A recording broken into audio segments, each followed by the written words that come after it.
Sometimes you can do everything right, and it still doesn't work.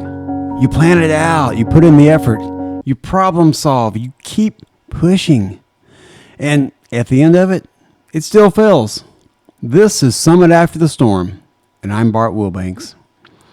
This week, I've been trying to help Reagan with her car. It's warming up, and her AC isn't working. And she's been coming over this week, helping out with the boys while Amanda's out of town with homework, etc. So I wanted to do something to help her. It seemed simple enough. Recharge the air conditioner system, get it cooling again. But nothing about it was simple. We realized pretty quickly the coolant had leaked out. The cap and the valve core in the line were missing.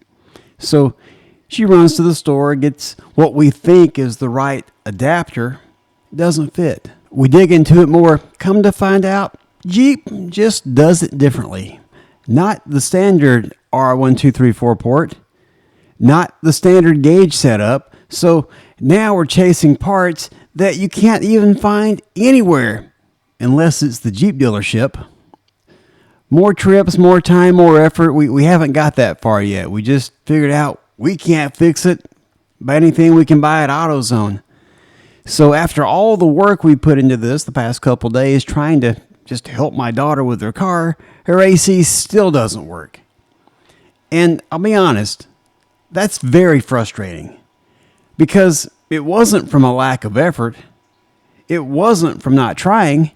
It just didn't work. And that's the valley. In the valley, you don't always get rewarded for effort.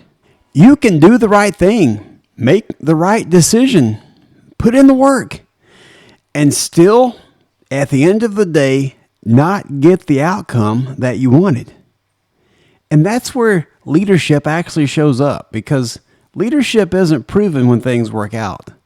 It's revealed when they don't.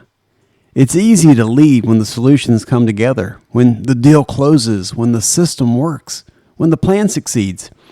But what about when the fix doesn't fix? The plan falls apart. The outcome doesn't match the effort. That's where character shows up. In that moment with Reagan, I had a choice. I could get frustrated. I could make it about the inconvenience, the wasted time, the fact that it should have worked.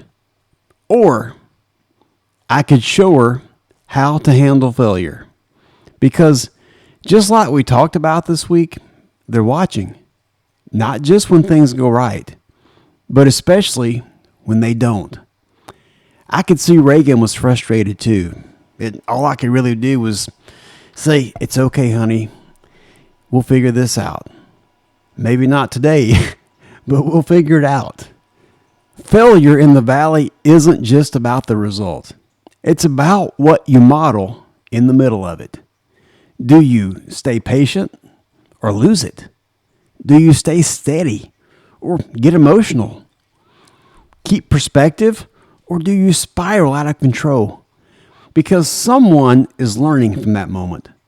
James chapter 1 verses 2 through 4 says, "Consider it pure joy whenever you face trials of many kinds, because you know that the testing of your faith produces perseverance." Not when things go right, when they don't. Maybe the win wasn't fixing the AC. Maybe the win was how we handled the moment.